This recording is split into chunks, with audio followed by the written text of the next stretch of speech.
Europe 1. 6h54, la question santé d'Europe 1 avec Jean-Philippe Ballas.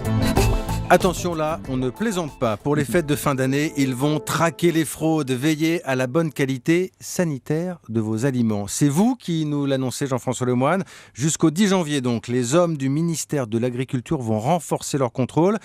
Et forcément, cette période de fête, la liste des victuailles est plutôt longue, j'imagine. Oui, les coquillages, comme vous le disiez il y a un instant, mais aussi les volailles et autres denrées destinées au repas de fête. Elles ont été strictement surveillées par une armada de quand même 4000 agents, sont inclus dans le dispositif des divers magasins d'alimentation, les restaurants et les marchés de Noël. Bon, l'objectif, on imagine, c'est d'éviter les intoxications alimentaires, hein ? Oui, en particulier ne plus avoir à souffrir de ces gastros qui donnent à certaines fêtes de fin d'année un label que l'on oublie rarement.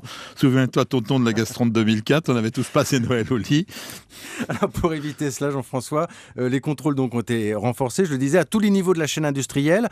Est-ce que la fraude est si fréquente que ça ? La réponse est oui, et une attention particulière est portée sur certaines pratiques. La remballe, par exemple, je ne sais pas si vous savez, ça consiste à réétiqueter des produits dont la date limite de consommation est dépassée. Le rayon de la mer sera aussi étroitement surveillé. Les coquillages doivent être conditionnés en colis fermés, scellés jusqu'à la livraison et conservés dans des conditions préservant leur vitalité et leur qualité hygiénique. C'est le texte. Voilà qui est dit. Alors quel type de risque exactement pour le consommateur ? Ça peut aller des troubles digestifs comme des vomissements ou des diarrhées à des maux de tête et même des troubles de la mémoire quand l'intoxication est sévère. En fait, les coquillages peuvent être contaminés par des bactéries, des virus ou du phytoplancton toxique.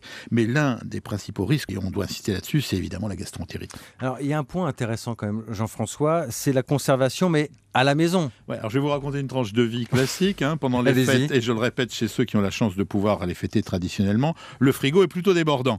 Se pose le problème du rangement, en particulier pour les fruits de mer qui occupent beaucoup de place. Alors, la tentation est grande le soir tard, à la fin du repas, de les ranger rapidement sur leur bord de la fenêtre, et la température de la nuit étant idéale pour cela. Et pour gagner un peu de place, on rajoute dans le plat la mayonnaise de Tata Geneviève qui accompagnait si bien les fruits de mer. Et que se passe-t-il le matin pendant que tout le monde dort ? Puisqu'on a la chance d'avoir une belle exposition au sud, on a les rayons du soleil. Je vois très bien l'image, Jean-François, très bien.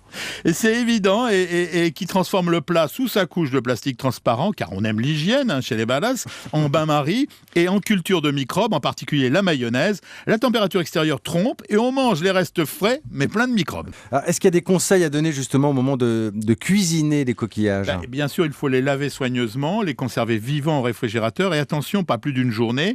Quant à la cuisson elle-même, je ne vais pas vous donner des recettes de cuisine. En revanche, il faut savoir que cuire un coquillage ne tue pas les toxines phytoplancton. Dernier petit conseil, comme le risque zéro n'existe pas, mieux vaut prévoir un autre menu pour les femmes enceintes, les jeunes enfants ou encore les personnes malades. Et c'est promis, je ne mettrai rien sur le bord de la fenêtre. Merci Jean-François Lemoine.